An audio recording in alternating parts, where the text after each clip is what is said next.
Nama Sahara kembali mencuat setelah ia dan sang suami Sofwan hadir di podcast Denny Sumargo. Dalam podcast tersebut, Sahara meluruskan berbagai tudingan yang selama ini diarahkan kepadanya terkait konflik berkepanjangan dengan Yaimim.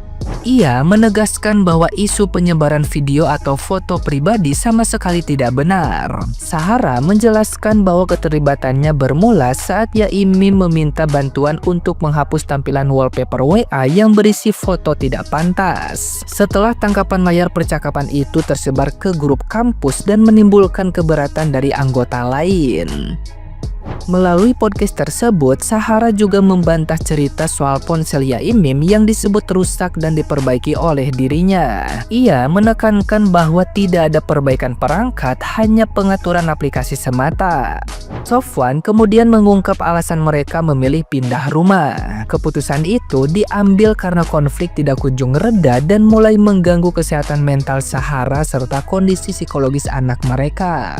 Lingkungan yang terus diwarnai kegaduhan dinilai sudah tidak layak, sehingga pindah rumah menjadi langkah paling aman untuk menjaga keluarga. Nah, gimana nih menurut netizen yang terhormat? Silahkan berkomentar ya.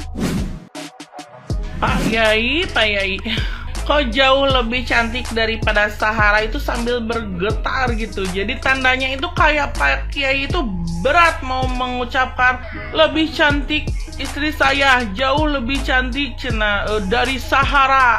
Pak Kiai itu selama ini mungkin suka apa ya sama Mbak Sahara gitu ya. Mau kayak mau bilang jauh lebih cantik dari Sahara, istri saya lebih jauh dari cantik, jauh lebih cantik dari Sahara. Kok kayak sambil bergetar gitu ya Pak Kiai. Udahlah Pak Kiai ya. Mungkin Pak Kiai itu kangen sama Mbak Sahara, jadi sekarang itu Pak Kiai itu lagi ngusilin Prof Nur sama istrinya ya.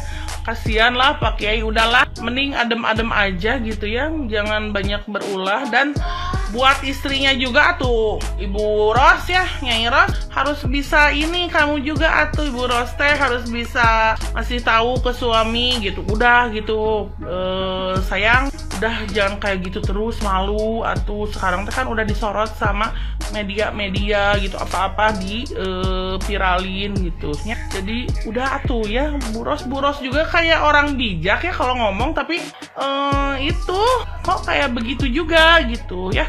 Ya udahlah begitu Pak Kiai ya, salam dari saya nih. Saya mah bukan Sahara ya, bukan, aku mah Tante April ya.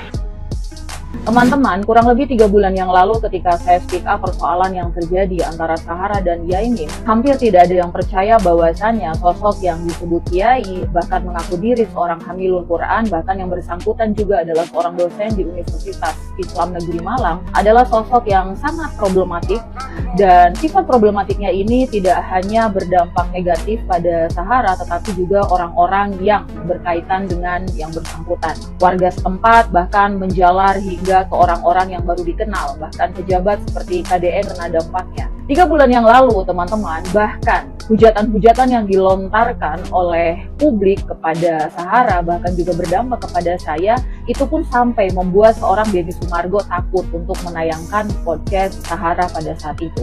Tetapi alhamdulillahnya kurang lebih 2 hari yang lalu, kemudian mereka melakukan syuting ulang dan sudah ditampilkan di podcast curhatnya Bang Densu.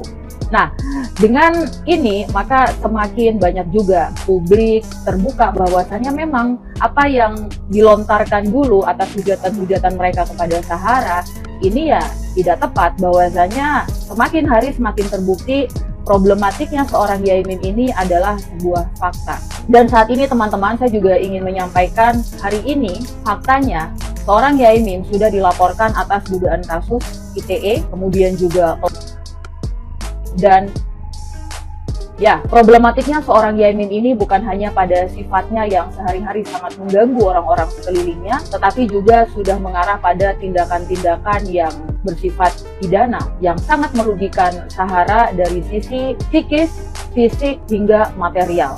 Namun ada hal penting juga yang saya lihat dalam proses persoalan ini. Jadi selama 3 bulan ini setelah laporan masuk atas Yaimim, yakni laporan atas ITE, kemudian juga dan juga itu terkesan berjalan lambat. Seperti pelecehan dan pornografi, sampai hari ini pun belum ada penetapan tersangka terhadap yang bersangkutan. Padahal jika berdasarkan info dari tim hukumnya Sahara, sebenarnya buktinya sudah mencukupi agar Yaimin ini ditetapkan sebagai tersangka. Karena apa teman-teman? Jika proses hukum dalam kepolisian berjalan lambat dan berlarut-larut, khawatirnya ini mengaburkan persoalan utamanya. Bahwasannya api awal kenapa Sahara sampai melakukan tindakan-tindakan yang hingga berdampak pada hujatan publik itu adalah karena Sahara mengalami tindakan dari seorang yang disebut Kiai ini. Oleh karena itu harapannya bagi Polresta Malang agar mempercepat proses hukum ini dan berpihak pada korban, dan di sisi lain juga ini untuk menyetop segala tindakan seorang Yaimin yang semakin hari semakin merugikan banyak pihak.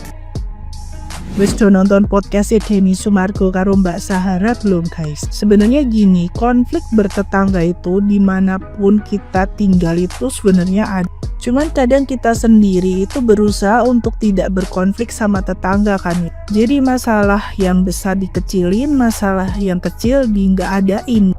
Ya kalau bisa tuh seminimalis mungkin atau sebisa mungkin jangan sampai ada konflik lah sama tetangga sendiri gitu. Nah sebenarnya dari awal tuh aku bisa ngeliat Mbak Sahara itu cuman memberi reaksi dari apa yang dia dapat, perilaku atau perlakuan yang dia dapat dari si Yai ini loh. Siapapun itu termasuk aku, kalau misalnya diperlakukan tidak baik sama tetangga dan itu terus menerus diomongin gak baik, dapat omongan yang gak baik dari tetangga, ya pasti ngamuk. Dan ternyata benar, makin kesini akhirnya ketahuan kan si Yai ini memang mulutnya itu emang gak baik kan. Jadi kebayang dong kalau jadi tetangganya dia itu harus sesabar apa untuk menghadapi beliau ini. Jadi siapapun itu, nggak cuma Mbak Sahara ya, kalian pun kalau misalnya punya tetangga modelan Yai ini, pasti setidaknya kalian itu pasti jengkel. Harusnya si Yai ini sebagai orang tua harus lebih banyak kalah dan setidaknya tidak berkonflik lah sama tetangga sendiri gitu. Harusnya bisa bersikap bijaksana dan ya tidak berkonflik gitu loh sama tetangga sebisamu. Kalau itu pikiran orang tua yang normal ya. Nah istrinya si Yai ini tuh juga sama. Kalau dia sebenarnya bisa normal pikirannya, kalau tahu suaminya itu bermasalah sama tetangga, harusnya ditenangin. Jangan malah ikut-ikutan berkonflik gitu.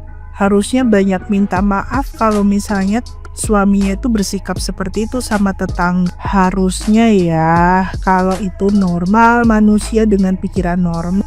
Ya kayak nggak setuju ya silahkan hujat saya aja, nggak apa-apa. Karena memang kenyataannya hidup bersosialisasi, bermasyarakat, bertetangga itu ya memang seperti itu alurnya. Kalian yang selalu yang ngerasa itu tuh ya itu paling benar, kalian juga belum tentu loh punya tetangga yang baik. Kalian juga belum tentu loh disukain sama tetangga kalian juga. Lagian gini ya, ya itu kan udah tua ya. Ya siapa tahu umur dia tuh emang maksudnya tuh ya udah tua. Nanti kalau misalnya dia itu meninggal, ya siapa sih yang nolong dia pertama kali kalau nggak tetangga samping kiri kanan depan belakang gitu, yang nyiapin segala pemakamanannya mulai dari tenda, ngurus ini ngurus itu gitu. Kalau nggak tetangga sendiri, tetangga terdekat samping kanan kiri siapa? Netizen. Emang netizen mau gitu?